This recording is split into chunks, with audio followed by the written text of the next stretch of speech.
So Knicks close out their series in what was a real shock to a lot of people. 5 games. If you wanted to bet Knicks in 5, I'm sure it would have been huge value. I'm sure the odds on that would have been crazy. Everyone at ESPN picked the Cavs over the Knicks in like 6 or 7, and you know what? They were all wrong. The Knicks out-toughed the Cavs. Brunson and Hart were incredible. They're probably the best backcourt right now in the league consistently in the East, at least. They not only dominated on the court, they were hilarious in post-game presser. You had Josh Hart eating chicken wings, and Brunson is being like, yo, stop eating while I'm in the middle of this press conference. Hey. And you got Josh Hart turning his back on Brunson and still eating his wings. I love that. Hart then calls Brunson undersized, overrated, overpaid. These guys are awesome. They're the best. The Cavs had zero answer. They had no idea what to do. Cleveland Riders are calling out JB Bickerstaff, but the Cavs got bounced because they have roster issues. We knew that. 2 bigs. Does it work? Well, the 2 teams that decided to go with 2 7-footers are both sitting at home right now, so you tell me. Minnesota Timberwolves and the Cleveland Cavaliers.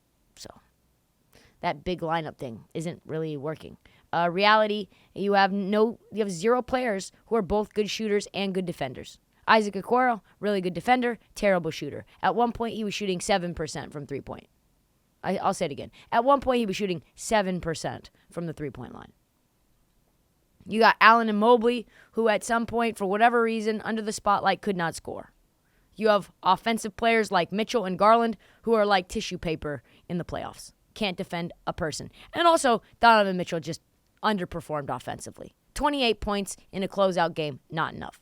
You need 56 like Jimmy Butler. And the Cavs, we know all year, has been this way. They've beaten teams under 500 and teams over 500. They just didn't. So it was kind of like something that we could see coming, right? They, on their dream list, have Mikal Bridges, but let's be real, they're not getting Mikal Bridges. They have no draft capital. They traded it all for Donovan Mitchell, and look where they are, at home in April again.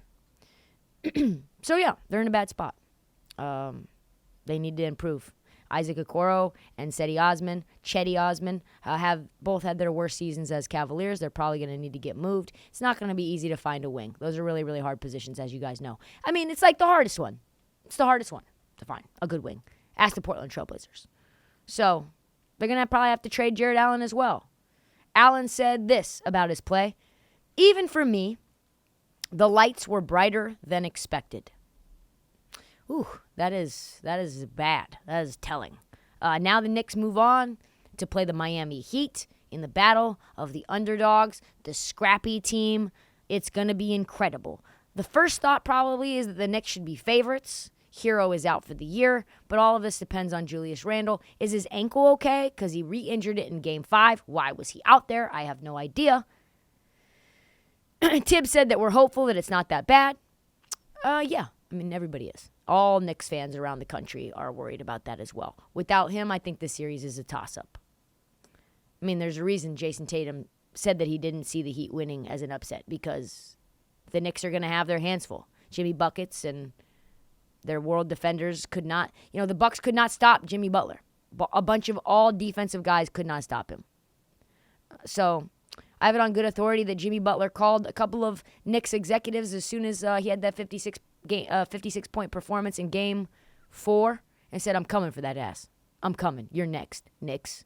We'll fucking see you at Madison Square Garden. And now we will. Sunday at the Garden. Gonna be a doozy.